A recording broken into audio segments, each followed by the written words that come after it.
If you want to use a PS4 controller to play COD Mobile on your iPhone or iPad, it's actually simple as long as you're on iOS 13 or later. First, grab your DualShock 4 and put it in pairing mode by holding Share plus PS button until the light starts flashing.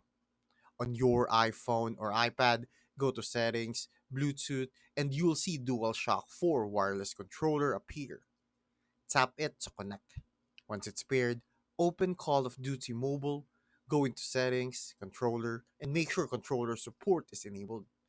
You can customize button layout under Layout if you want to change triggers or aim settings.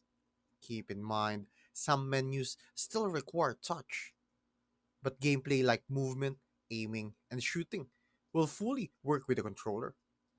If it doesn't respond, disconnect and reconnect Bluetooth or start the game. After that, just jump into a match, no extra apps, no jailbreak needed, just native controller support through iOS. That's it.